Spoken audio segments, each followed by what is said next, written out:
Good morning and welcome to the Open here on BNN Bloomberg. I'm Roger Peterson. Thank you very much for joining us. Let's get straight to the stories we're following in the BNN Bloomberg newsroom.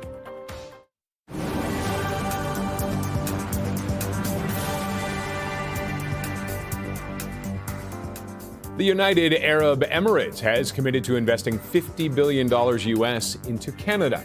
The investment will be in vital sectors including energy, artificial intelligence, logistics, and mining. Prime Minister Mark Carney is visiting the UAE and is in Abu Dhabi to meet with officials to strengthen bilateral trade. Retail sales fell 0.7% in September. It was down in 6 of the 9 subsectors, also within 6 provinces. General merchandise was the weakest sector. The largest increase in sales for September were from food and beverage. E-commerce purchases decreased in September as well. Bloomberg News is reporting Ottawa is pressuring Anglo American to make stronger commitments to executive and management jobs at its proposed Vancouver base as a condition for taking over tech resources. Anglo promised to move its global headquarters from London to Vancouver to win government approval. Industry Minister Melanie Joly is reviewing the mining company's consolidation. And taking a look at the markets, a little bit of a bounce back from yesterday after those swings, one of the largest intraday swings since April. And you can see right now the Dow future up by 0.53%, the NASDAQ 100 up by 0.36%, and the S&P 500 by 0.45%. On the TSX, it was a similar day to south of the border yesterday. You can see it was off by 1.23%, knocking it below 30,000. Heading over to oil, oversupply concerns, geopolitical concerns as well. Those are factors today, and it is off right now by about 0.89, below 60, well below 60, which they've been hovering above for a while, but now it's at 58 right now. And gold futures, they are trading up slightly right now, about 0.5%. Strengthening U.S. dollar, reduced likelihood of a U.S. Fed rate cut, though, is putting pressure on gold. Taking a look at the dollar, slightly up right now after recent comments by the Bank of Canada about weak national productivity put some downward pressure on it. And the last one we want to look at right now is Bitcoin, the cryptocurrency market. It is having a rough week. It's a bit of a free fall right now. Bitcoin is off by 3.83%. And the crypto market itself is in extreme fear territory. That's the worst since the 2022 collapse.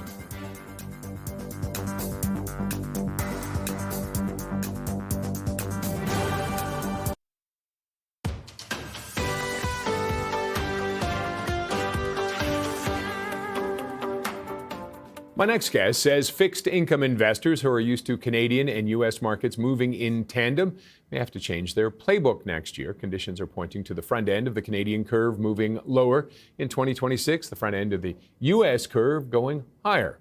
Joining me now is Dustin Reed, Vice President and Chief Strategist of Fixed Income at Mackenzie Investments. Dustin, thanks very much for joining us. No, thanks very much for having me on this morning. What makes you think that that's the direction both are heading right now?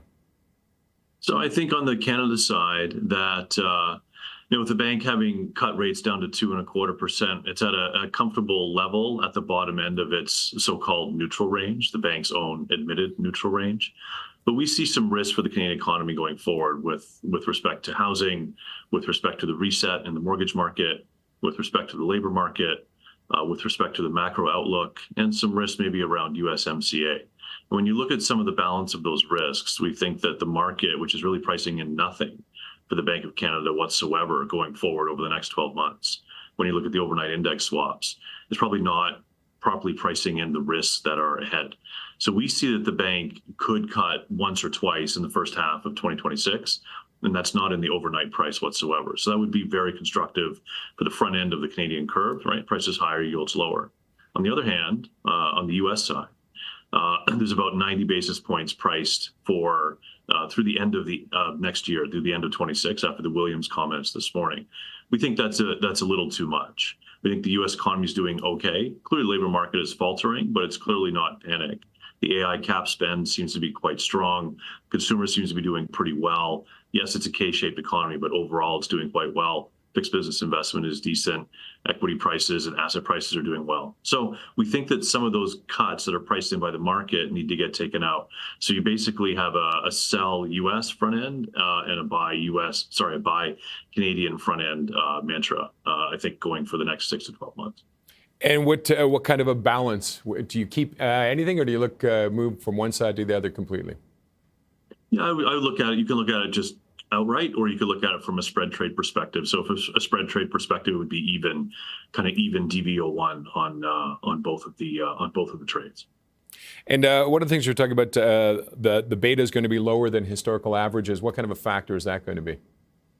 Yeah, I think that's going to be an interesting thing here. I mean, Canada and U.S., like we were talking about a minute ago, has generally moved in tandem. And when I kind of talk about that, I probably talk a little bit more about the 10-year space, the longer end of the curve, and not kind of the policy space, the central bank policy space, which really affects, I mean, it can't affect the whole curve, but particularly the front end of the curve, the 2-year and inside part of the curve. But the 10-year space, I think that beta, and we've seen correlations in global fixed income decline, or at least slow or lower over the last 3 to 6 months. And that idea that global curves, particularly in the 10-year space, aren't necessarily going to be as correlated or tied to the U.S. here going forward. And I think that Canada is also going to be a part of that. And what's driving that?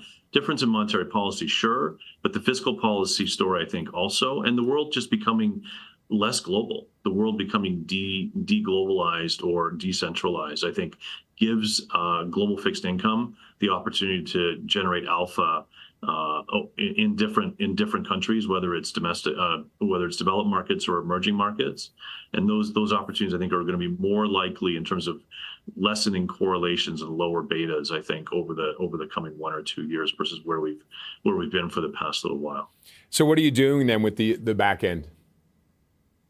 So right now we're relatively neutral on U.S. duration. For most of the year, we had the spread trade on. So long U.S. 10-year duration and short Canadian 10-year duration, looking for that spread to narrow. And so we were capturing that from around minus 140 basis points to around minus 85 basis points. But we think a lot of that is now in the price. And so we've taken that out, and we've seen those spreads subsequently widen out again. I think at some point here, we are going to be adding to our U.S. duration position, but we've been trading in this 4 to 420 range in U.S. 10-year yields for quite a while. I mean, U.S. 10-year yields have traded 4 to 420 from Labor Day through to today, with the exception of about a 10-day period at the end of October. Other than that, it's been extremely range bound. So we're kind of waiting for a breach of the range here. And clearly, if the Fed starts cutting rates quite aggressively, then there's a decent chance that it could break the bottom of the range. But if the Fed unwinds, or I should say, if the market unwinds what the Fed is expected to do for 2026, you're probably going to see the whole curve move a bit higher, and you probably see the top end of that 420 range get breached. But really don't want to take a huge amount of risk here until we're very sure that the top or the bottom end of that range is breached. But again, we like this idea of Fed cuts getting priced out of the market, so we are biased towards moving towards the breaching the top end of that 4 to 420 range. And are there things that could kind of put a little twist in all this for the year? I mean, we've got Donald Trump down south. Anything else that could be a factor that could upset the apple cart? Yeah, for sure. There's lots of stuff going on. I mean, I think IEEPA ruling, whether that's December or January from the Supreme Court, is going to be well watched. I mean, Fed decision now looks very 50-50 here-ish for December. So if we go into the December FOMC meeting at 50-50, I mean, there's going to be some volatility around it. The $2,000 checks, whatever those end up being, if they end up being anything, could be quite inflationary, particularly if it's taken away from the OBA tax cuts where it was originally going to be balanced against. And I think the bond market would not particularly like that action at the back end of the curve. And we're also watching Japan, right? Japanese JGBs, Japan government bond yields at the back end continue to move significantly higher, with the yen weakening, and that has caused some dislocations before in markets. So I think there's a number of things ahead of us here that are relatively significant macro risk events or macro fixed income risk events that investors want to watch for. Okay, Dustin, thank you very much for joining us. Thanks very much for having me. All right, Dustin Reed is Vice President and Chief Strategist of Fixed Income at Mackenzie Investments. Coming up, a new report says that new regulations will hurt the airline industry and won't be good for passengers either.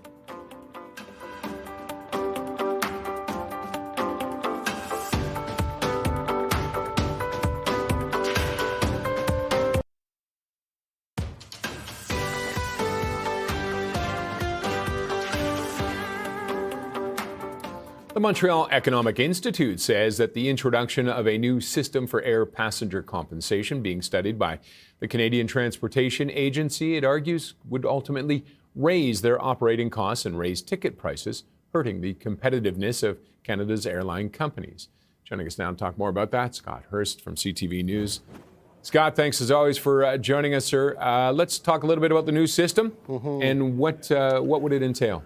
Well, good morning, Roger. Of course, we all hate flight delays. They can not only be annoying, but they can potentially cost us money with the impact of cancellations later and the knock-on effect that could have, whether it's business travel or personal travel.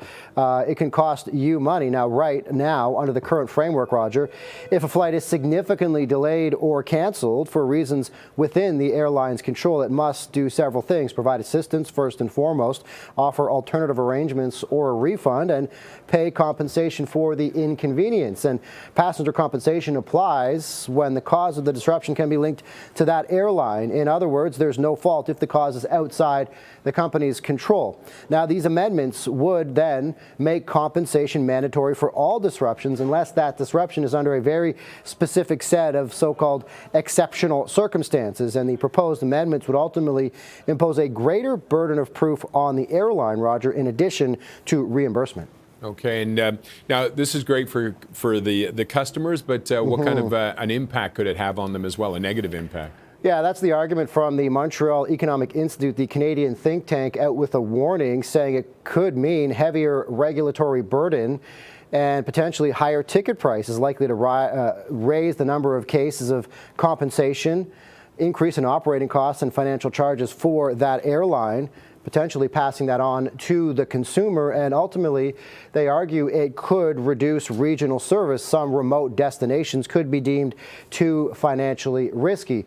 Now, of course, we know air passenger rights advocates have long been pushing for changes to give the passengers much more control, including beefed up compensation for delays, cancellations, and other disruptions, Roger.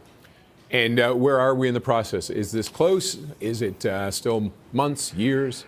Yeah, it's still being under consultation at the moment, as these changes are still in the proposed stage. And, this is something that, if it comes into effect, no doubt we'll get a lot of passengers wondering what it might mean specifically for them. Okay. Scott, thank you as always, sir. Thanks, Roger. CTV News, Scott Hurst. Well, once a booming season, Christmas tree sales are now falling as trade uncertainty with the U.S. dampens demand. CTV's Paul Hollingsworth has more. For Christmas tree growers, this is always the busiest time of the year. Freshly cut trees are sold and shipped in time for December 25th. However, there are warning signs the industry could have a tough December. The business is going to take a huge hit. Colin Hughes ships more than 150,000 trees across Canada and around the world. His usual exports to the U.S. are down roughly 50% this year. Down the eastern seaboard especially, there's I would say a nervousness. According to Hughes, the trade war between Canada and the U.S. has pushed customers away from purchasing his trees. General census that I was getting, and in fact some of them said, we can buy $300,000 worth of trees from you, which is great, but if a tariff comes on to them the last minute, it costs us an extra $50,000 in tariff, that's our profit. The Christmas tree industry represents big business in Nova Scotia, generating more than $50 million in revenue while supporting thousands of jobs. University professor Dan Shaw says American customers are likely managing risk during a time of economic uncertainty. People act not necessarily always on data, but on perception, and having instability of those relationships impacts people's purchasing decisions. Colin Hughes says a drop in Christmas tree sales to the U.S. will impact his bottom line.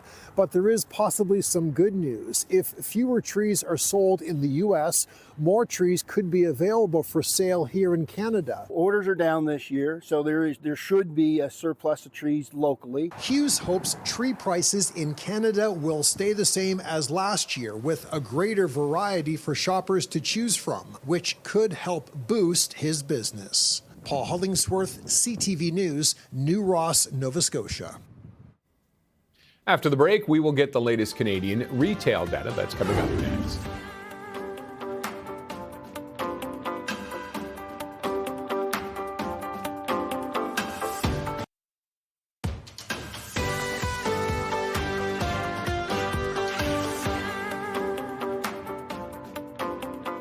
Retail sales fell 0.7% in September. It was down in 6 of 9 subsectors and within 6 provinces. General merchandise was the weakest sector. The largest increase in sales for September were from food and beverage. E-commerce purchases also decreased. Well, let's get more on this, help break it down. Dominic Lapointe is the Director of Macro Strategy with Manulife Investment Management. Dominic, thank you very much for joining us. Break down some of the numbers, positives, negatives. What was the biggest one that stood out for you here? Yes, so 0.7% moderate drop, but widely expected since now StatsCan's provide an advanced estimate. So even a month ago, we knew this would be a weak print, but 6 out of 9 categories dropped in September.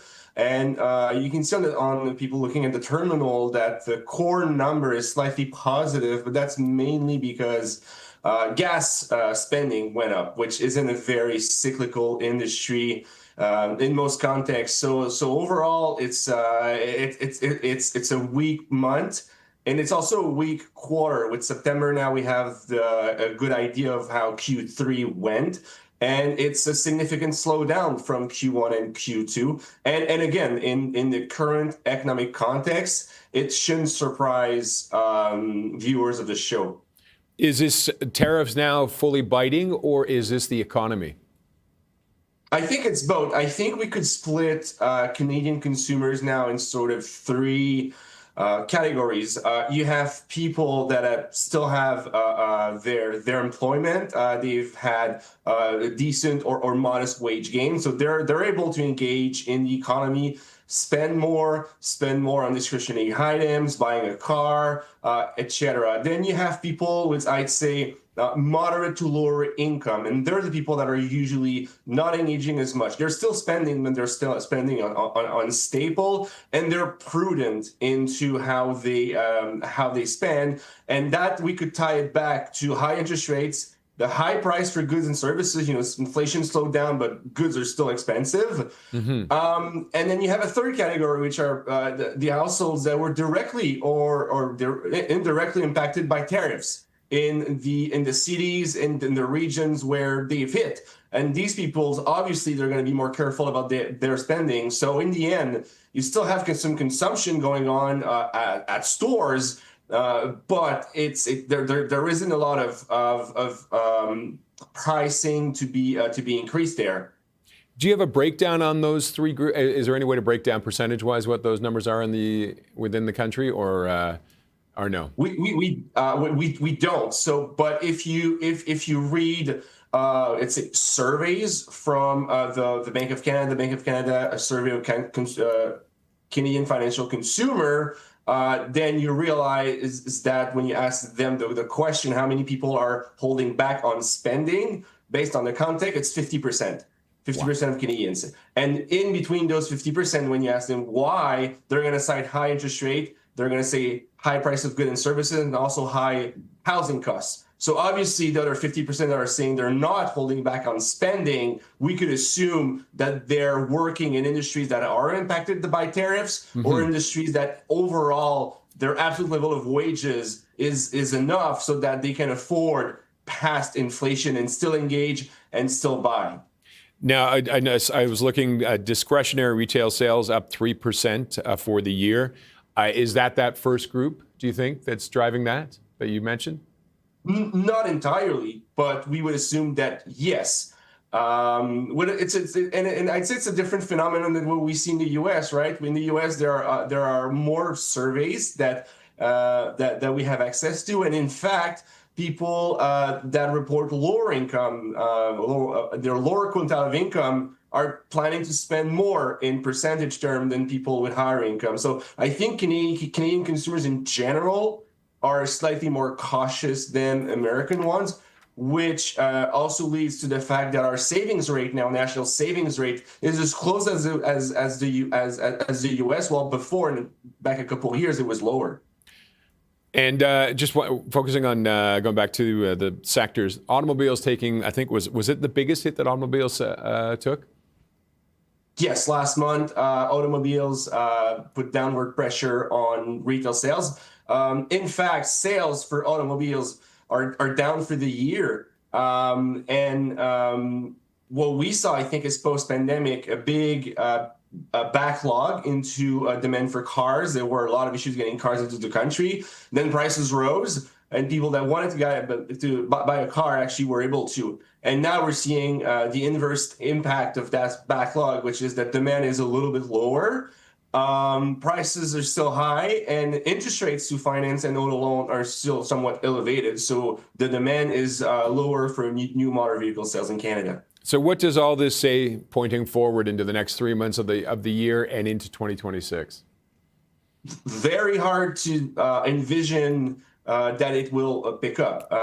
We know that the Bank of Canada has cut rates quite a bit. They're not going to do so more, we think, at least for the next 6 or 12 months. So that means that purchasing power in terms of borrowing is not going to improve so much. People that are impacted by trade uncertainty, we don't think, unfortunately, that this will be alleviated anytime soon. So consumers are still going to be cautious. At the same time, business investment, we think, will remain somewhat weak. So that's another reason for the labor market to stay on the soft side. But I want to put that into context. There's a lot of emphasis on the negative here. This is not a recession. The unemployment rate, I'm saying it's relatively high. This is not an unemployment rate at recessionary level. There's no widespread layoffs. So it's unfortunately just a situation where growth will continue to be weak, but muddle through. I got to cut you off there. Dominic Lapone is Director of Macro Strategy with Manulife Investment. Sorry, we got to hit the timing wall here. Thanks. Thank you.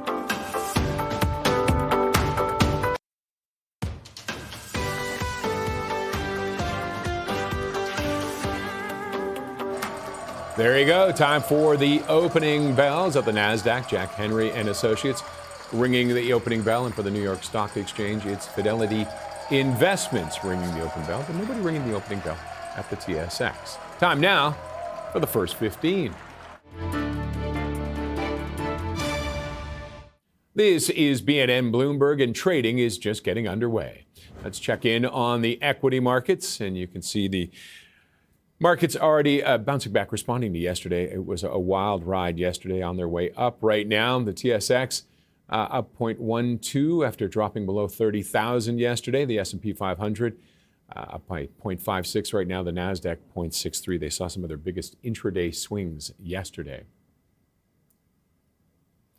And let's check out who's moving right now. Dye & Durham is the one we want to talk about, and that's because Plantro, the investment firm controlled by former Dye & Durham executive Matt Proud, has submitted a fresh proposal to take the legal software company private. It'll be about offer of about $384 million. It was sent to their special committee this week and proposes to pay $5.72 Canadian a share in cash and notes, according to the People, and more than double the stock's closing price on Thursday.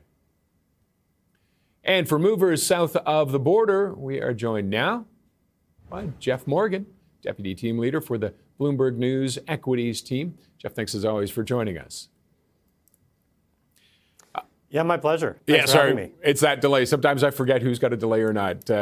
Let's get right into it. Intuit rising, quarter results, a beat? Yeah, that's right. This was a pretty banner quarter for Intuit. This is the top performing stock in the S&P 500 so far. It'll be worth watching whether they're able to hold on to it. Intuit is the company behind TurboTax and Credit Karma.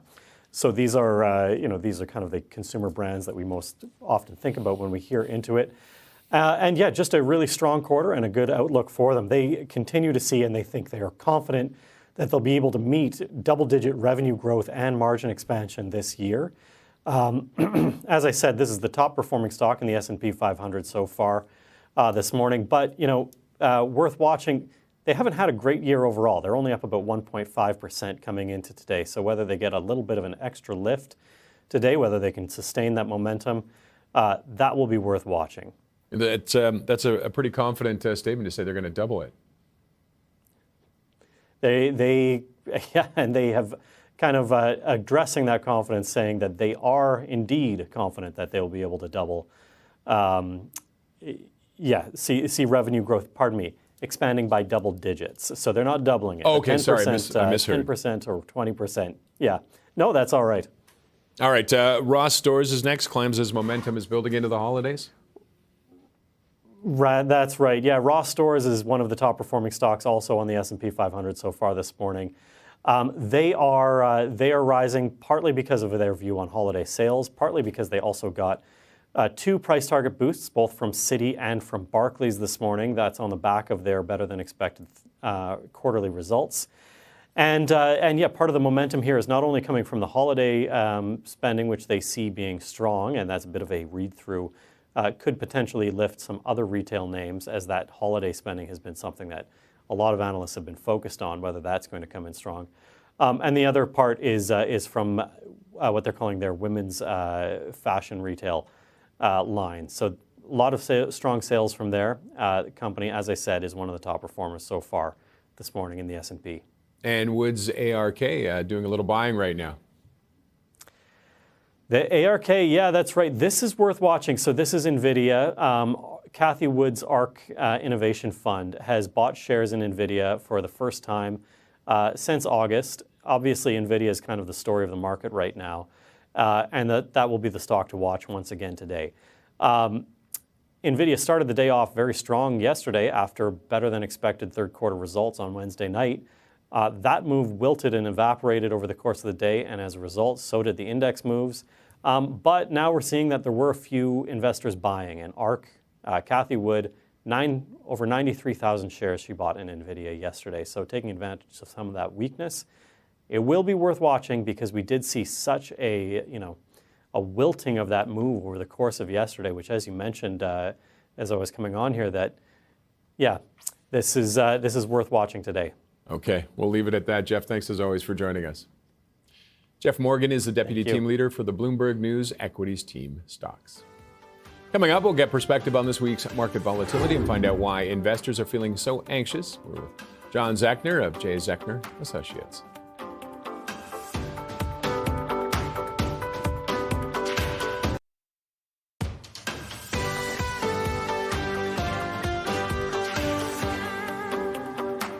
Investors appear to be having a tough time shaking off AI spending plans despite NVIDIA's positive earnings results. That's putting pressure on the tech sector and leading to stocks having their worst week since April. Let's get some perspective on that from John Zechner, Chair and Founder of J. Zechner Associates.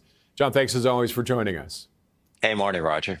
Not the best week, is it? What's going on with NVIDIA? We thought all the world's problems were solved with the NVIDIA earnings, but apparently not. Yeah, Roger, that was quite something yesterday. I mean, that was pretty miserable. The technicians would call this probably a negative or a downside island reversal, what you saw yesterday. I mean, a 200-point move plus in the S&P 500 from being up in the morning to where it finished at the end of the day. It's almost a little like we used to talk about, the buy the dip mentality, but in the down markets, you have the sell the blip mentality, and there was a little of that yesterday. But, you got a lot of cross currents going into year end, and investors are, understandably nervous. I have a hard time sort of discerning exactly what the net impacts are going to be. There's obviously a few, and even this morning again, you've seen it from suddenly the futures improved a little when New York Fed President Fred Williams came out and sort of talked about the idea that maybe they will loosen a little bit, or they'll have more dovish talk towards the December meeting after I think after the employment report the other day, the basically probability of a cut in December had dropped to about 30%. So, and then taxation, Roger, I think it's interesting where portfolios stand. We run a lot of private money, and it's been a strong year for everybody. So people are in a spot where they probably want to crystallize losses more than gains because they've probably taken a lot of gains. So they may be reticent to sell some of the winners, but are really piling on the losers. So that's what I've been doing a little bit more is sort of stepping in and buying some of these beaten down plays. But the technology side, that's obviously the most interesting story because in November you shot a couple of holes in the great AI story. Clearly, the depreciation story is one, and then the lack of free cash flow was another. And as you said, NVIDIA was supposed to solve all of that with the numbers they came out with the other day, and they were fantastic. But they were expected to be good. We know what all their customers are spending on. That's going to continue on for at least the next year. So the story's intact, but it's more the positioning. Investors are all in. Valuations are at the high end, bullishness is at the high end, cash is at the low end, and that makes this market susceptible to volatility, and that's what we're seeing. So, the strategy I've said all along for individual investors, whatever your positioning is longer term in equities, what you've decided with your financial consultants or whatever, for the last month or two, you should be at the low end of that number. You don't have to be out of the market altogether. Be at the low end of that and look for opportunities. And, I think the technology story is far from over, and I'll be more inclined to be a buyer into some of this weakness on NVIDIA as well as, some of the other hyperscalers. But I'm not going to chase that, the Palantirs of the world or really the high-end stuff where I think there's more holes in the story or even an Oracle. Okay, a lot of questions from what you just said there. We'll start with I'll start at the beginning and work my way forward. The rate, how important is a rate cut? Or is it something that the markets can work around?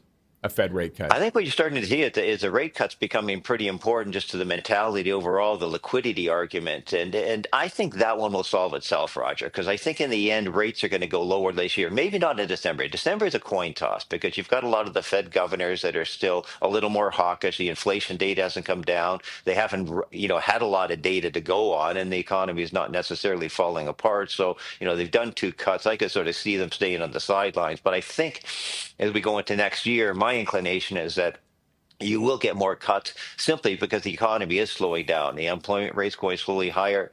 Hiring generally is going down. I think the inflationary pressures will continue to moderate towards their target, and that'll allow them to, to ultimately cut rates, but not, more for the reasons because of economic weakness and slowdowns as opposed to anything else. And now with the gains and losses getting solidified a little bit, is this Christmas in November? Well, this is do you get a year-end rally is the bigger question at this point. I think after what happens at sell-off we sort of see this week and some maybe additional weakness of more tax loss selling, I think there's a better chance you do get a bit of a buying vacuum because you won't want institutional investors will want to show that they're still there at year-end to their clients, so they have a decent equity position. Individual clients, taxable clients are not going to want to take many more capital gains this year, so they won't be much selling. So you might have basically a lack of sellers, and depending on the news, you could get a bit of a buy into year. And so my inclination would be to add a little bit on this weakness. The other thing I've seen that I like is I've seen a lot of insider buying lately. On the weakness in some of the names in Canada. In the U.S., we've seen a pretty substantial increase in insider buying, and I always like that because it's one thing to have share buybacks in place. That's just the board of directors spending the company dollar. Insider buying, I mean, there's only one reason insiders buy stock. They think it's going higher, or the markets are under anticipating, or expectations are too low for what the actual outcome is going to be. Okay, and the last one going to AI, but tying in with other things. Are we looking at a bubble right now, and where are you looking? Where are you overweight? Well, the bubble question gets over and over, and I try to ignore that and just focus more on the fundamentals because, yeah, to a degree, we are in somewhat of a bubble, and I agree with the pundit to say it's not like 2000 necessarily. You've got better underlying fundamentals, but clearly this AI spend is going to continue on for a period of time.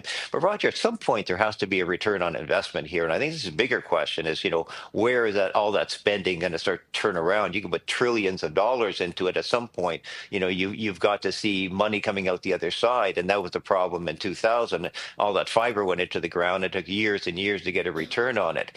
My inclination and my view is that the biggest beneficiaries will be obviously the guys who continue to put the chips in place, and NVIDIA is the dominant winner there. But I think the hyperscalers are probably the ones that can deliver the best results to their clients more quickly and monetize it. I mean, I use Gemini a lot more than I use Google now from Alphabet. If you told me I had to pay $20 or $30 a month for that, I'd probably willingly pay it just because of the value. I think Meta, with the applications they use, they can drive higher revenue from on the advertising side, which is a key to their growth. So I think Alphabet, Amazon, Meta, they'll be absolutely fine. I look to add names like that on the weakness on the tech side, but maybe stay away from the high flyers. And I don't know, I'd go anywhere near what the U.S. tech weight is right now. Okay, and what about one last quick question? You're overweight on healthcare, telecom, and energy? Yeah, telecom and energy in particular. The healthcare has been nicely defensive. You saw in the sell-off in the past month, the healthcare stocks have really done very well. I mean, legislation in the U.S., and when you look at who's head of health and human services, still, makes me a little queasy. But yeah, it's a good defensive sector where the valuations are a little bit more attractive. Energy, I think, is acting surprisingly well in here. And energy infrastructure in Canada, is clearly an area to grow. And telecom stocks are just dirt cheap, Roger. People have been out of favor, but I can't just resist the valuation in here. All right, we'll leave it on that note there. John, have a great weekend. You too. John Zechner is chairman and founder of J. Zechner Associates.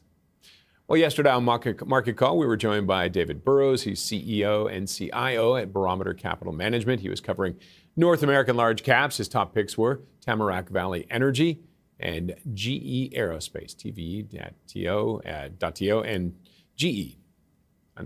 Hyphen cash. Easy for me to say today. It's a Friday. Today on the show, we have David Driscoll. He is founder, president, and CEO at Liberty International Investment Management, and we'll be taking your questions on global equities. Up next, after signing a trade deal with the United Arab Emirates, Prime Minister Mark Carney is off to South Africa for the G20. We'll have the latest after this quick break.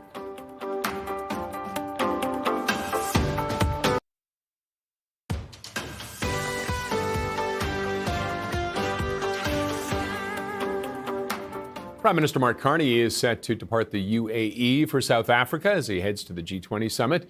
For the latest, we head to CTV's Jeremy Sherrill in Ottawa. Jeremy, thanks as always for joining us. We heard some announcements from Mark Carney yesterday. What do we know about what was accomplished in the UAE?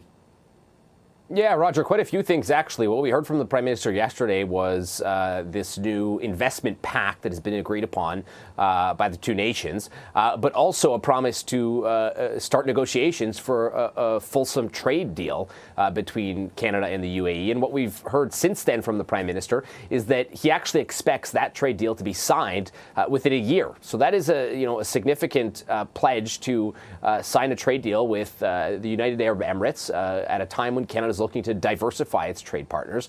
Clearly, Canada has identified the UAE as a serious trading partner. What we also have heard from the Prime Minister, he spoke yesterday to a group of business leaders in the UAE, Canadian and UAE business leaders at a summit. He talked about two things. First of all, teased and talked about a deal that is coming for a $1 billion project to expand critical mineral processing capacity in Canada. So that is significant. He talked a lot about the alignment, the economic alignments between the two countries, and a priority in critical minerals that he believes both can be energy superpowers and can be leaders in clean energy production moving forward globally.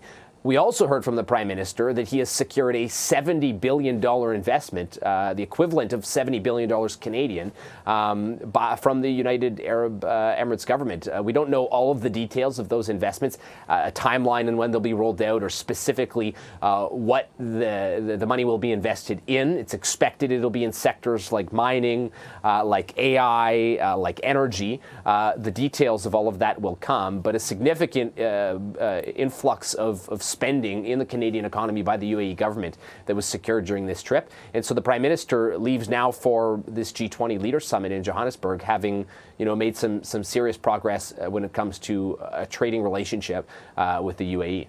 Now, the UAE is also coming under some criticism right now over allegations it's supporting a militia in the civil war in Sudan. Did the Prime Minister raise that question at all during the meetings?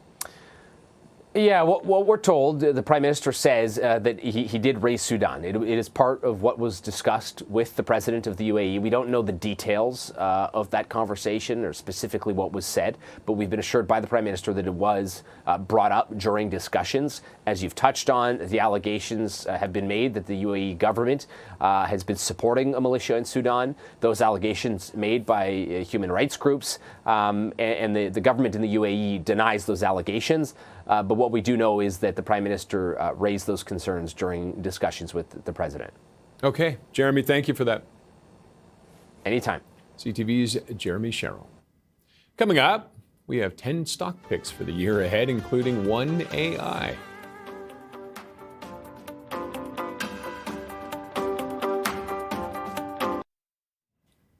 Well, the markets have been a bit wobbly of late, and how is that influencing which stocks top investors are picking for 2026?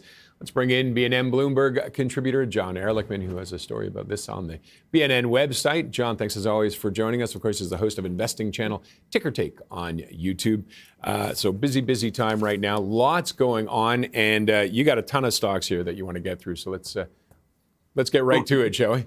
Yeah, well, it's interesting, Roger. We're coming to the 2026 outlook a bit early, in part because of where we are in the market cycle. You said it. It's been wobbly. A lot of people trying to figure out if these growth stocks have run as far as they will. Should they be shifting in defense? But what if I miss out on the opportunities of growth and this is just a blip? So we spoke to a whole bunch of BNN Bloomberg regulars and really smart thinkers, in particular people who, when we were on Ticker Take a year ago, asked them what they liked. They ended up getting some pretty good picks. So we went back to the same group, and it's kind of a mixed bag in the sense that people still are craving growth, but they're also leaning a little bit more into defense. Let me explain that. You've got people like John Zechner, who still likes a growth name like MDA Space, but he likes it because they've had some setbacks. So it's not as pricey as it might have been a couple of months ago.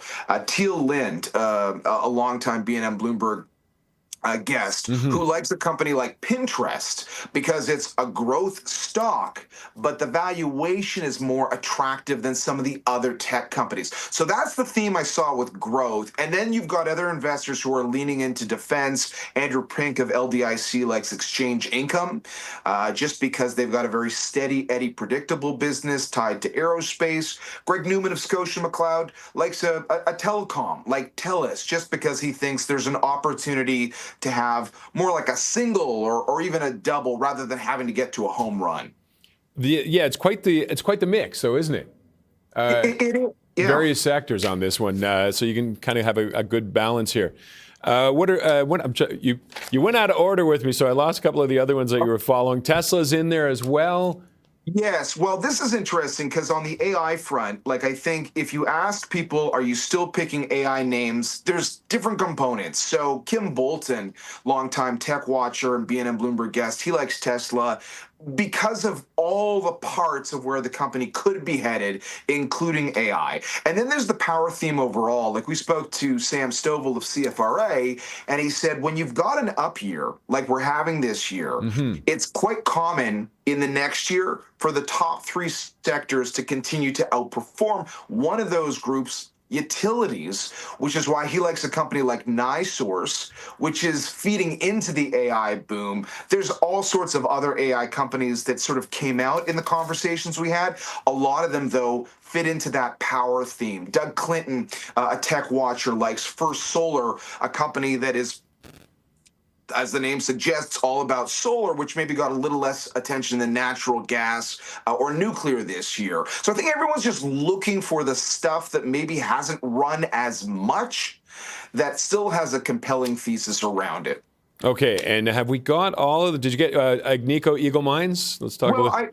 Yeah, I think we should probably talk about gold too, right? Because it's been an interesting year in the sense that you had the tech excitement, but you also have the gold excitement, and then the gold came off its peak. But David Burrows, a barometer, Roger, still likes Agnico, which is a company that he talked with us about on Ticker Take a year ago and did very well.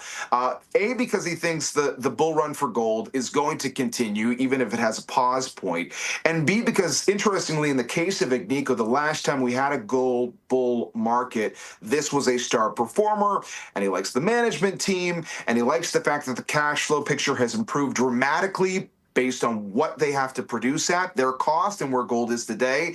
And also just they're predictable. They haven't cut their dividend in more than 40 years. So you've got a nice round picture of different stuff people are thinking about as we move into 2026. We'll see if things remain wobbly in the market, as you mentioned, for the rest of the year. Yeah, it feels like, though, there are opportunities, because a lot of people think it might be overvalued, but there are opportunities out there if you look. Yeah, and I think that even this week, when you think about there's some compelling investors making a case against AI stocks, and then when the head of NVIDIA explains the roadmap for where we're going, I think it's going to be hard for everybody to get off the AI train. But I think one of the themes that is very clear heading into 2026 is that people like the idea of still getting good value for what they're buying, and maybe that will be more of the litmus test. Companies have to keep proving that they can deliver, or they might see a little bit of a shakeout in some of their stock performance. All right, we're going to have to cut it off there. John, thanks as always, though. Thanks, Roger. John Ehrlichman. You can learn all about those investor picks on the BNN website and on John's YouTube channel, Ticker Take. Up next, we're going to talk strategy with Bill Strazulo, partner and chief market strategist of Bell Curve Trading.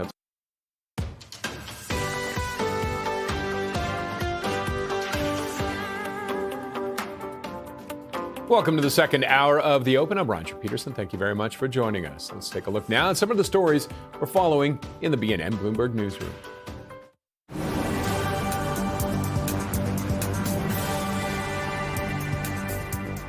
The United Arab Emirates has committed to investing $50 billion US in Canada. The investment will be in vital sectors including energy, artificial intelligence, logistics, and mining. Prime Minister Mark Carney is visiting the UAE to strengthen bilateral trade.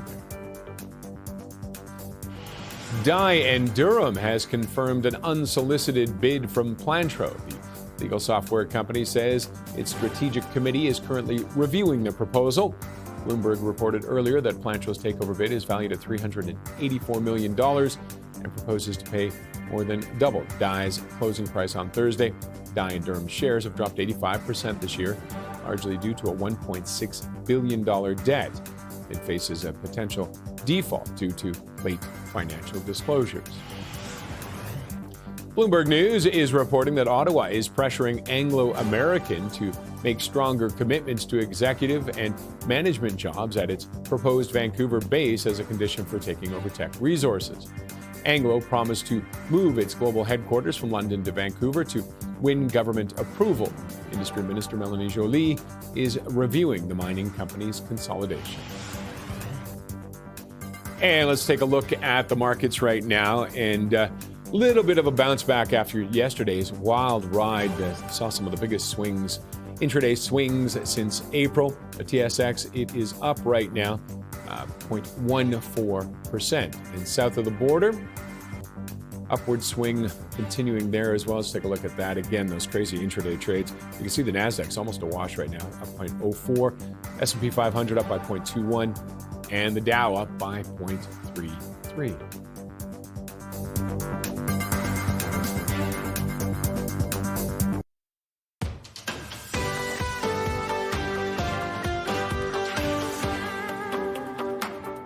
Well, our next guest says the rally off the early April 2025 lows has been a lot more powerful than he anticipated, but he says it is a rally that is very extended, and he thinks the market is expensive. More on this. We're joined by Bill Strazulo, partner and chief market strategist at Bell Curve Trading. And Bill, thanks very much for joining us. My pleasure, Roger. I've been up here all week. Bell Curve Trading advises some of the largest banks, hedge funds, mutual fund complexes, and pension funds all over the world. We do the same thing in Toronto. And, my message to our clients from Sunday night when I arrived to meetings all day yesterday is that be leery of your U.S. equity market exposure. It's been a tremendous run, but I think we're in the 8th or 9th inning of this. And it's eerily similar to when I was up here last year. I co-hosted the show on BNN on October 25th, and even a month before, on September 27th, I was telling your viewers that, that the rally was due for a major correction. I got a lot of pushback then because people said, more pro-business administration with Trump coming in, strong labor market, economy was still resilient, Fed easing, all the same arguments that people are using now. And 3 months later, the U.S. equity markets got washed out, down 20% across the board. And so I think at this point in time, it's very similar, in fact, even more problematic because you're even more stretched.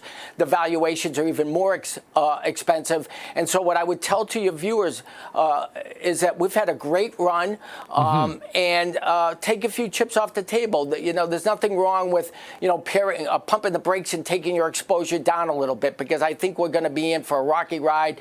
You'll be able to put that money to work at much better levels later in the year.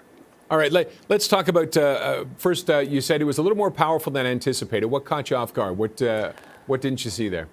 I think the biggest difference with this move, first of all, I think you have to know, when did this whole rally begin? It wasn't April 2025. It was really, you go back to the March 2020 lows. That's the key long-term driver. That's when we got historic monetary and fiscal stimulus, something that we'd never seen before. If you go back and you look at prior rallies off major lows, you go back to the Great Recession in 2008, 2009. We had TARP, the Troubled Asset Relief Program.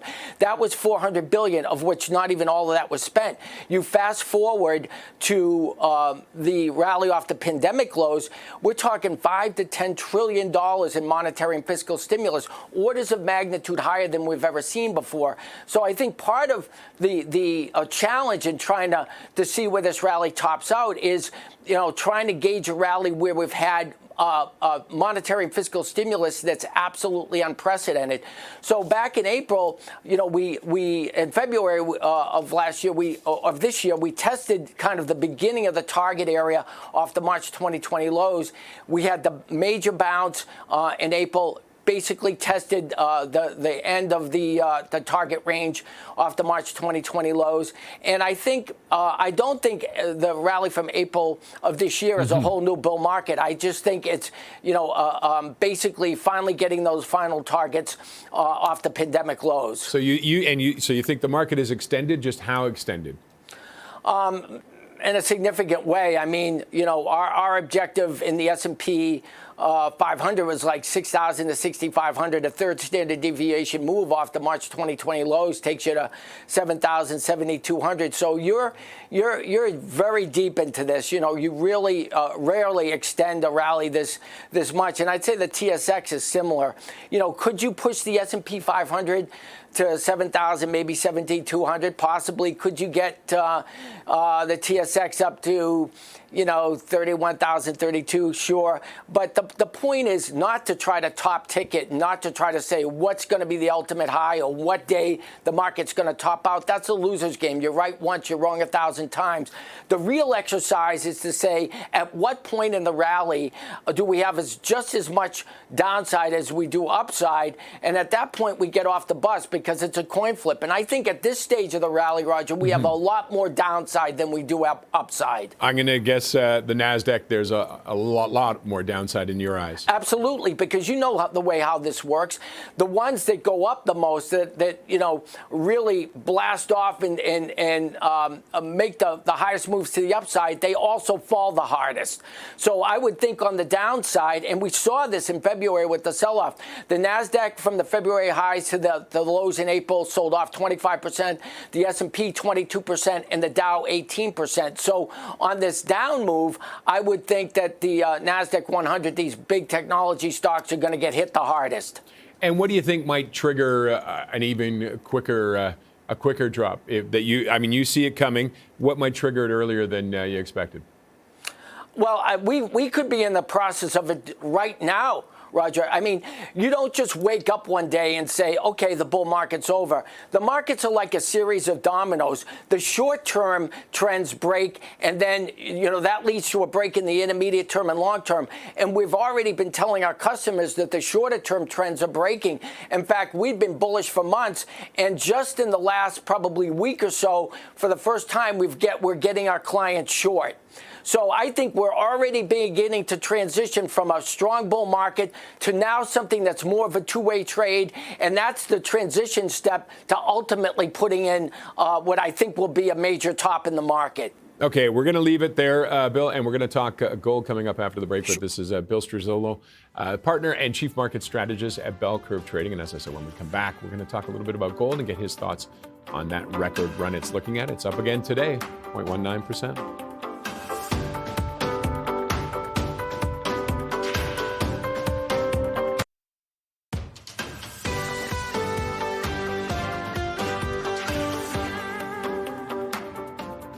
We're back once again with Bill Struzzolo, partner and chief market strategist at Bell Curve Trading. And Bill, we talked about the markets. Your thoughts that the run's been extended, it's going too long, and it's overvalued. Let's talk about gold and its record run. Get your thoughts on that. I bet you have an opinion on it. Absolutely. Roger, we cover everything, all the major asset classes. We've been very bullish on gold. We caught the move from like 3,300 up to 4,100. Look, the bigger picture in gold is still overall bullish. I would say my next kind of major upside objective is like 47, 4,800. But here's the issue here. It's more of a two-way trade now. For the first time in months, we got short. We sold Dees Gold 41.75 to 42.15. We've already taken a couple $100 out of it. The problem with gold right now is, in some sense, like the equity market, it's very extended. You could pull back all the way to like 3,500, and still the bigger picture would be bullish. So the easy money has been made here, just buying it and having it go up $50, $60, $100 a day. So I think it's going to be, in the interim, kind of a two-way trade, and I think you have to be a little bit careful about it. I don't think you can just blindly buy, because you could go down and easily another $400 or $500 before the next kind of major support comes in. I still think the bigger picture is bullish, but again, it's kind of a two-way trade. I think the lower end of the range is 3,500, which was the objective off the October 2023 lows. Upper end, those triple top at 4,400. So why are you remaining bullish, though? You're saying you're going to see some dips there, but what are you remaining bullish for? Yeah, because the long-term breakout, and it goes all the way back to 2004, that's still overall bullish. There's nothing telling me that the bigger picture trend has ended. But, when you have major runs like this, it's just not straight up. I mean, we went through a period there for a couple months where you could just buy it blindly every day. Now we're seeing some back and forth trading. So all I'm saying to the viewers is, it's not going to be that kind of rocket ship move to the top. I think you're going to go back and forth, backfill a little bit. Again, you could go as deep as 3,500 and still keep the overall bullish trend positive. So I think it's going to be more back and forth before the longer-term trend reasserts itself. But I think big picture, it's still overall bullish. Okay, and it's forgotten sibling silver. Almost having a better year than gold. Last time, I think it was at one point. I'm not sure where they're sitting right now, but it was having a good year. Yeah, it's a good question, Roger. I mean, silver, I think, is at a really interesting point right now. You have to go back a long period of time to get a sense of what the history is here. 1980, we topped out around $50. 2011, we did the same thing. Now, over the last couple months, we've traded up to 53 and change. So the real question in silver is, are we trying to break into a whole new range, or is still the top of it around $50? It's too early, in my opinion, to make that determination. But what I'm watching for in silver is, can the market build value or hold above 50 over the next 3 or 4 months? If we can sit above 50 for the next 3 or 4 months, that says to me we're breaking into a whole new range where I'd say the bottom is like 45 and the upper end of it is something like 85. So silver is at kind of like an important inflection point. I'm not ready to say we're breaking into a whole new range, but I want to see where does the market trade over the next 3-4 months. If we can hold above 50, that bodes really well for another major push to the upside. Okay, and what about the black gold oil? Do you go anywhere near it? Yeah, I mean, absolutely. I mean, we cover everything, and I talked about it this week. Let me frame it kind of big picture. Our big picture construct, and this has worked out very nicely for the last probably 5 or 6 years. 110 is the top of the range, $80 is fair value, and I still think the bottom of the range is somewhere around 50. So, if you look at the recent down move, you could get a push to the middle low 50s. I would be a buyer there. There's nothing to tell me at this point that the market goes much lower than 50. I think from a bigger picture standpoint, 60 to 50 is the buy area, 80 is fair value, and 110 is the upper end of the range. And no concerns, geopolitical concerns, oversupply, things like that? No, look, you've got to go back. I mean, I know that there's a lot of talk about there that the market is oversupplied. We could go much lower. You've been hard pressed. You got to go back to 2021, 2019 to see the markets build much value or trade in that 50, 60 area. I still think that's the lower end of the range. Some of the shorter term charts are saying we could trade to the middle low 50s. That wouldn't surprise me, but I'm a better buyer there. And I still think that's the lower end of the range. Okay. And I just want to get one more question in before we go. NVIDIA, and I'll just leave it at that. Yeah, I mean, obviously that's the big news maker, Roger. This is we're a global macro firm. We cover sector and above, but I'm not surprised that the NVIDIA earnings were blowout earnings. What I want to say about that, to put it in the context of the whole AI story, is, look, the AI story right now is a gold rush, and NVIDIA is the company selling the picks and shovels, right? You got to have the chips to make the applications that are going to make you billions of dollars. So am I surprised that in the midst of a major gold rush, the company selling the picks and shovels, i.e. the chips, is still doing really well? Sure. But the much larger question is not what NVIDIA's earnings are. It's how are the companies that are buying the chips, how and when are they going to monetize these massive expenditures? Because if they can't monetize it, in the near future, the next year or two, then those chips are going to become a lot less valuable. So I want people watching the show to understand, like, kind of how this whole thing works. I think NVIDIA is a great company. I think it's really well run. The products are great. I'm not surprised that the earnings were blowout, but understand what NVIDIA's role is. Again, in the analogy of a gold rush, it's making the picks and shovels, and we're still in this euphoric stage where everybody thinks AI is going to be the next big thing, and it's going to lead to products and services that create hundreds of billions of dollars. To do that, you got to buy the chips. The much more important question is, for the people buying the chips, when are they going to monetize those applications? All right, we're going to wrap it up there. Bill, pleasure talking to you. Thanks very much for joining us. My pleasure. Bill Strazulo is partner and chief market strategist at Bell Curve Trading. Coming up, growth of the self-service space where no cashier is present. After this, we'll talk more about that.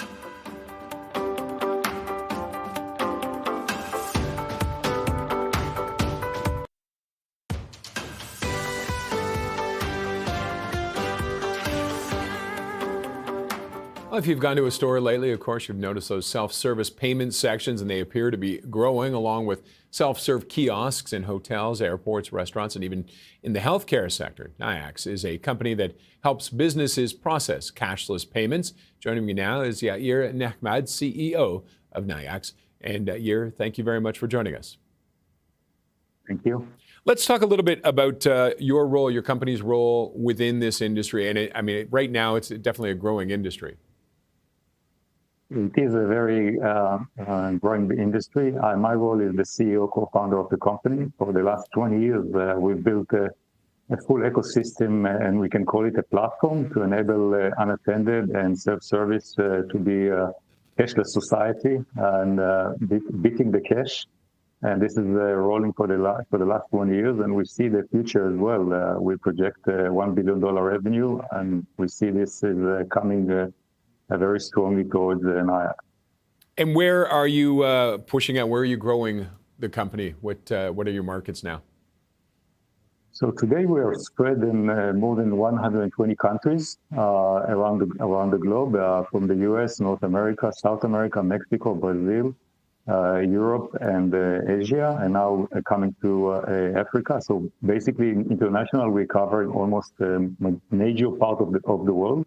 And in terms of segments, we started from the unattended, from the vending, and moving more and more to the self-service, to the self-checkout, to retail. And with that, we support our customers to cut all the inefficiency. And with this growth, I mean, is there a concern you'll hit a point where there's nowhere left to grow when it comes to this? I mean, if you've got the stores taken care of, what would be next? No, it's a huge, huge market. Just the unattended itself is more than 50 million machines. We serve 1.5 million. Altogether, I think all the competitors, what you call online telemetry and service solution, is not more than 10. So we still have a very huge market of more than 40 million machines. On top of the changes that come into retail, as you mentioned, the unattended is coming, or the self-service is coming also to other places, because the skills of employees is so high. So they have to make the business much more efficient. And we all see, I think, McDonald's and others, that how they switch from a cashier to non-cashier. And we all now paying for the coffee through some self-service. And that's part of our business. And now we have heard, though, we've heard businesses returning to cashiers in some places, concerns over theft. Is any concerns about that, that we see a return to the old school? I don't think so. In some cases, there are some experiments regarding micro market. Maybe they call this these days. In some cases, it's more on the trust of the consumers. And when it's reaching to shrinkage, as we call it, more than 5-6%, so they're coming back to some kind of other self-services. And I think they're coming back to what you can see more is a fridge that is like a closed ambient or cold fridge, that you have to put your card first and then it's open the door. So it's less of what we call open shelves, and this is also part of the self-service. And let's talk a little bit about AI. Obviously, I imagine it's a good thing for you. Any concerns about what kind of an impact it might have on you from the negative side, that people might be able to bypass you and just skip to a phone, just using their phone somehow? No, in the unattended, there is always, at the end of the day, there is some kind of what they call a machine, and you have to connect to the machine. It's a part of the value chain. You have to be listening to all kinds of machines, to listening to all kinds of drop of the product, or taking out the product by weight or by camera. And for this, you have to have a full integration to the machine. And for that, you need a POS. So you can come with your phone, of course. You can tap. At the end of the day, there is someone that has to command the machine, or the machine can command the payment to take the payment. I see AI in many cases helping internally the company, and internally any company, I think, because there is so much inefficiency in the time that we are operating internally. And of course, externally, you can see the AI that are pushing a lot of personalization. So both ends are really supporting the platform that we are serving. And how much are you using AI right now? In terms of internally, we're more than 1,200 employees. All the R&D are already using AI. So imagine, for example, a QA guy that used to have what you call 1 or 2 tests per day. Now he can do 15, 20 tests per day. So the efficiency is really skyrocketing in terms of how much he can do in one day or 1 week or one month.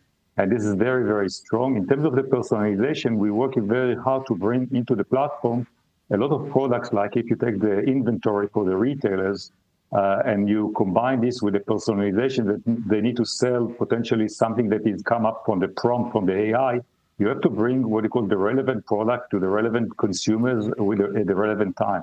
All of this is basically by tagging the inventory. So if you take a fashion company that has what you call 100,000 items, they have to tag the items in order to be relevant for the wedding, for the celebration, for the prompt. All of this has to be tagged social and of course the physical part of the item.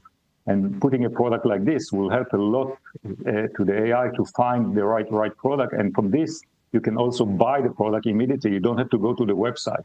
Okay. So there is a lot of inefficiency that we can save under our platform and make it what we call a inventory to pay. Okay, Yair, thank you very much for joining us. We appreciate it. Thank you very much. Yair Nechmad is the CEO of Nayax. Coming up, shares of the Gap are getting a nice boost. We'll have that next, and we'll also update you on some of the top business stories in the world.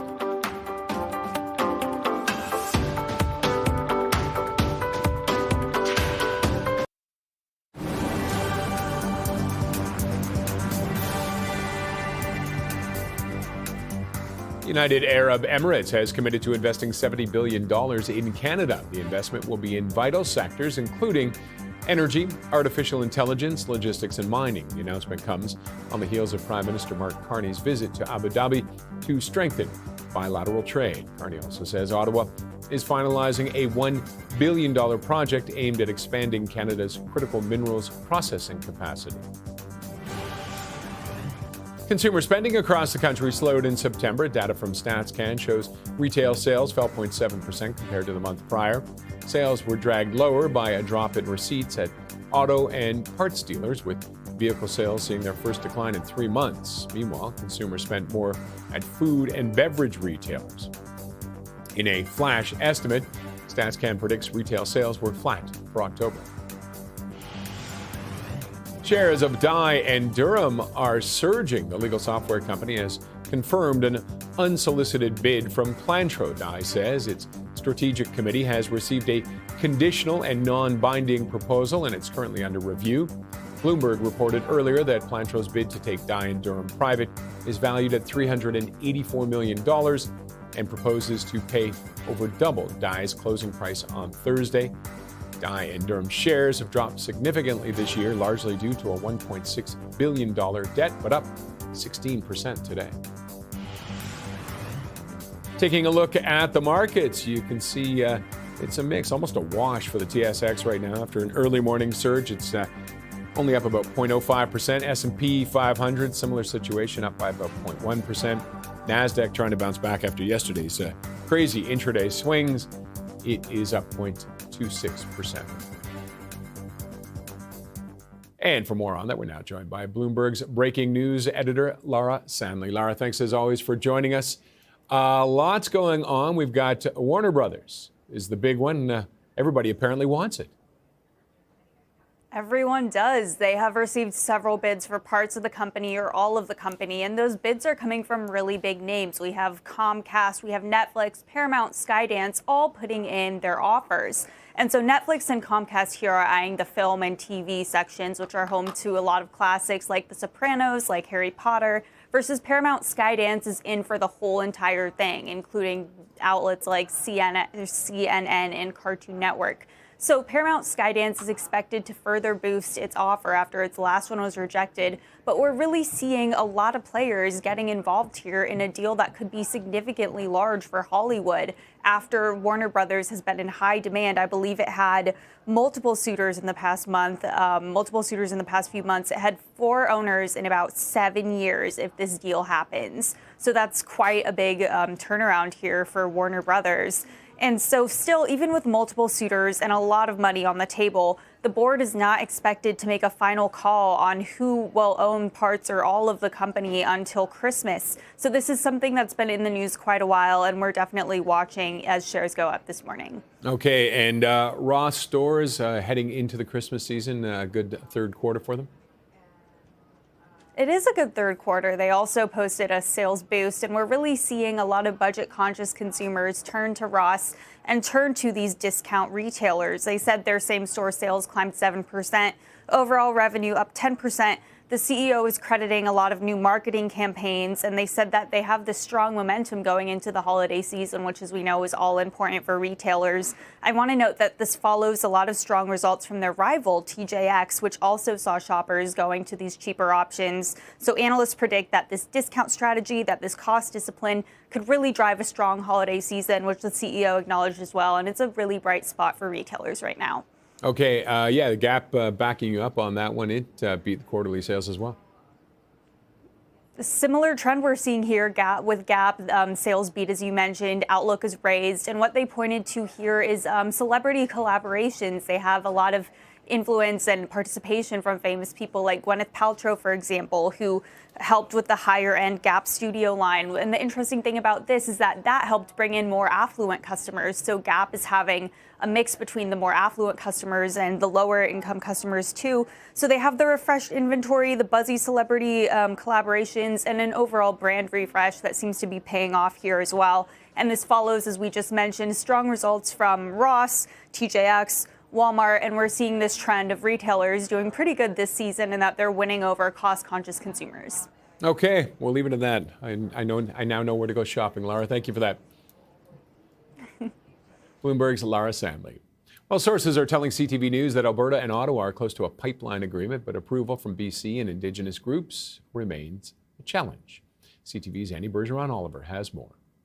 The oil pipeline Alberta Premier Danielle Smith has been pushing for could soon be one step closer to reality. We know that we've got a little bit more work to do on the technical side to be able to submit our pipeline proposal for consideration to the Major Projects Office. We've targeted the spring on that. And when that happens, Ottawa is likely to be on board. Sources say a memorandum of understanding between the Premier and the Prime Minister is coming down the pipeline. As part of that deal, sources say Ottawa is considering easing a BC North Coast tanker ban, lowering or removing the emissions cap, and strengthening the industrial carbon tax to bolster carbon capture. An MOU can be directionally, we would like to do this, and it can help thaw the ice on other issues like the emissions cap, but I'm not sure that anybody should bet on a pipeline happening anytime soon. Many First Nations and BC's Premier hope a new pipeline never gets built.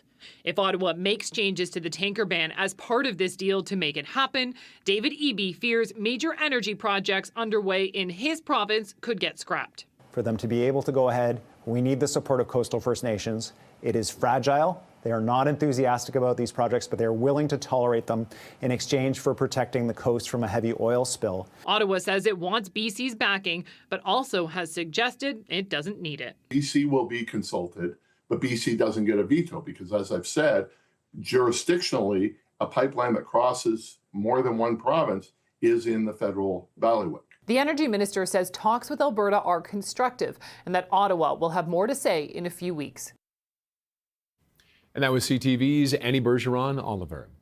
Well, yesterday we heard about a new poll showing that many Canadians are concerned about rising food prices. So for those searching for savings at the grocery store, many are finding out that there's no safe place to take cover from sky-high food costs. CTV's Adrian Gobero has more. If the cost at the grocery store has left you with a bad taste in your mouth, you're not alone. Before, maybe I spend like $50 to $80 a weekly, but now it's like $150, $200. You're getting used to the high prices. Yeah.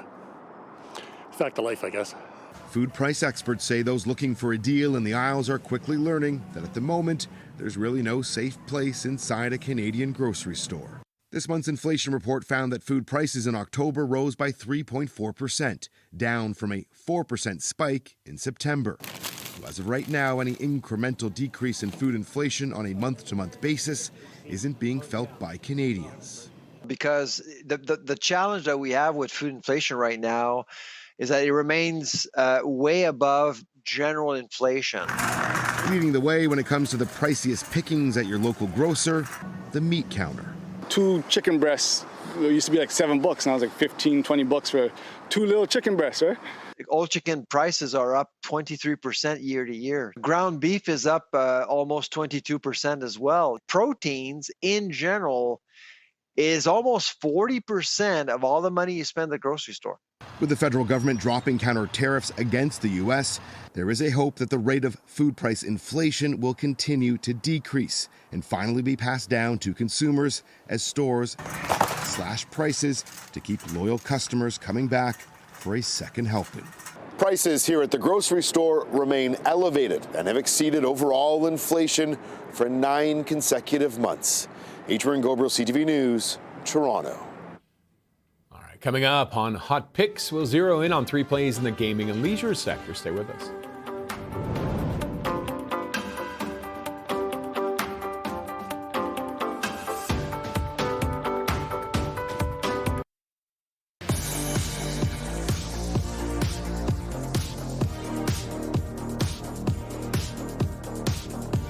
And time now for Hot Picks. Wynn is a leading developer of luxury casino resorts, and it's my next guest's top stock pick. Joining me is James Hardiman, Senior Vice President and Leisure Analyst at Citi. James, thanks as always for joining us.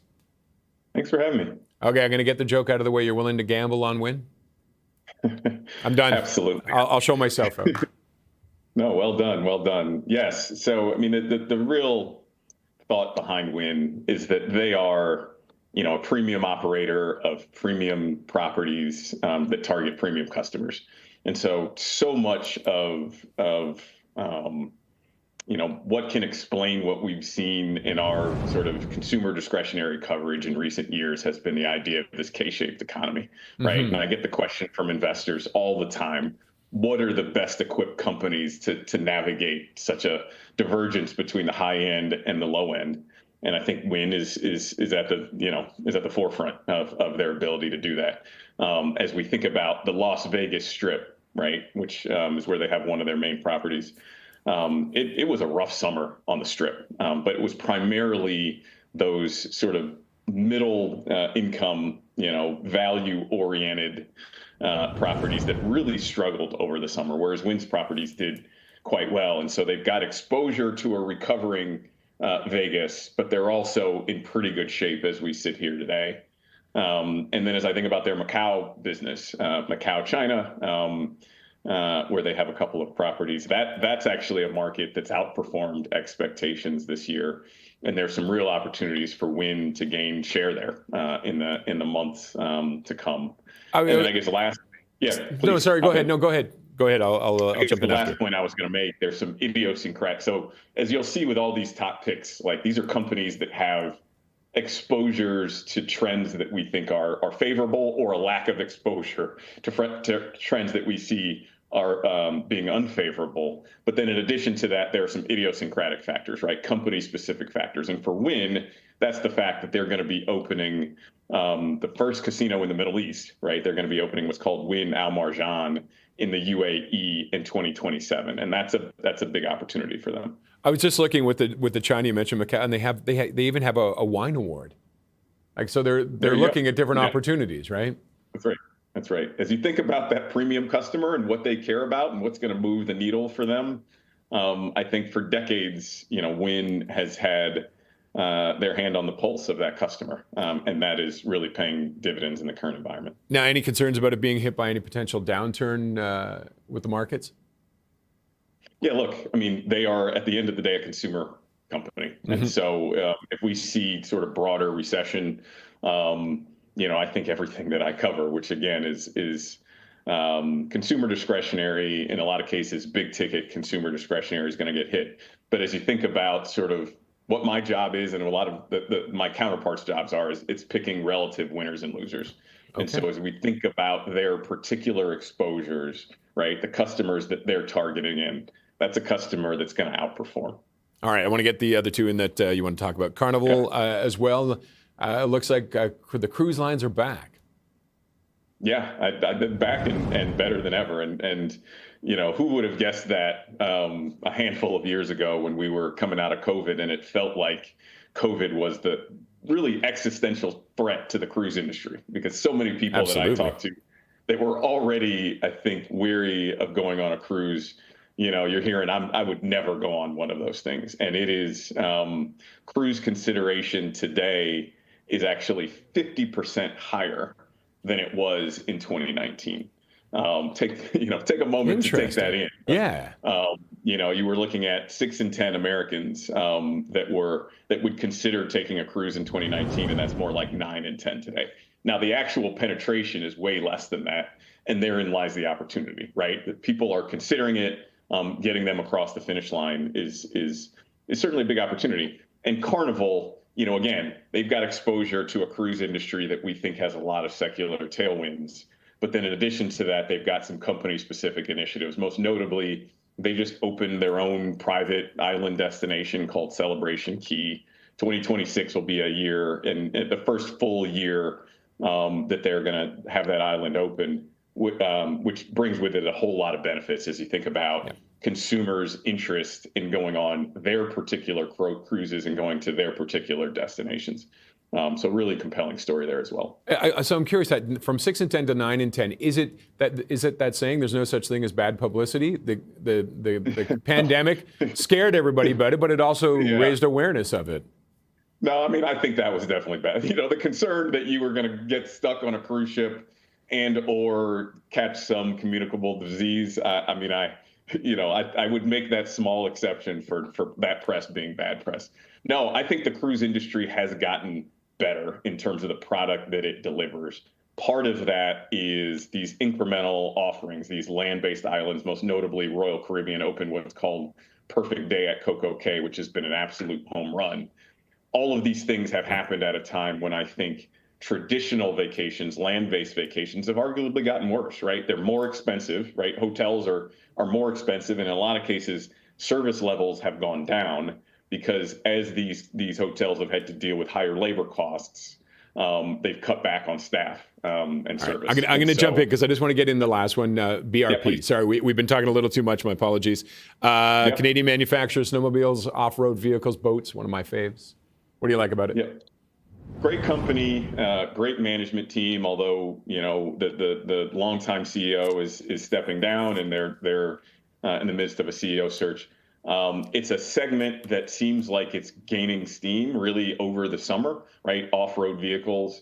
But then it's a company that we think if there's going to be a share gainer in this space over time, it's going to be them, right? Great sort of engineering-based company that makes great products and we think will ultimately be a share winner. All right, we're going to have to end there. But James, thanks as always for joining us. Appreciate it. Yeah, thanks for having me. James Hardiman, you too. Have a great weekend. Is Senior Vice President and Leisure Analyst at Citi. Coming up after the break, we'll get more on the hidden costs of staying online. That's with Fast Bed Now.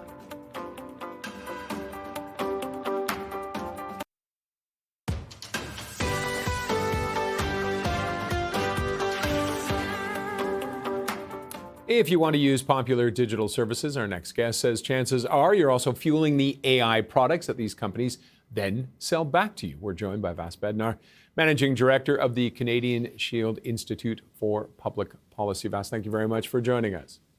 Thanks for having me. How is this working, though? We're kind of fueling our own demise, are we? Maybe not that dramatic, but... It is somewhat dramatic, actually. So it's just these kind of like very sneaky, gentle terms of service updates where digital companies, platforms are realizing that they can just say, by the way, if you use our product or service, we reserve the right to kind of slurp up all sorts of information, not just information that you're volunteering, to inform and train our own algorithmic models, right? And those algorithmic models are usually monetized, right? So it's similar but different to that somewhat older bargain where we sort of came to accept that the price of participation online was just privacy writ large, right? It's like, well, if you want to use this, it's free, but you're going to get some ads that are wink, wink, wink, tailored, like special for you. It's going to customize and personalize your experience. And we've sort of tried to have a privacy revolution since then, but turns out it's not really working. What's failed on it then first? Let's start with that. Yeah, what's failed? I think the leading example of this is really Google. Right? So what Google has done is it's made showing up in search, so the ability to be indexed by Google and show up in search is now tied to or dependent on them using your information for their algorithmic system. So this puts publishers especially and creators in kind of a pickle, right? You want to show up in you want to be search. Up the top. You want to be findable. Yeah. So that's sort of where I started in terms of, okay, there are cases in other jurisdictions where it's be it class action or antitrust kind of taking on this practice from Google. And we're not having that conversation in Canada, right? And then when I was looking at other forms of companies, Zoom, SoundCloud did walk things back. So sometimes there is the market, I'll say the market corrects itself, or kind of consumers notice and push back, and companies have said, no, we're not actually going to do that, or that's not, what it means.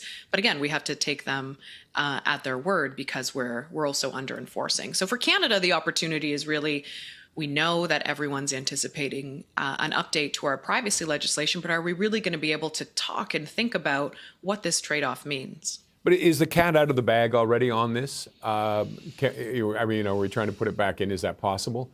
I think you talked to some.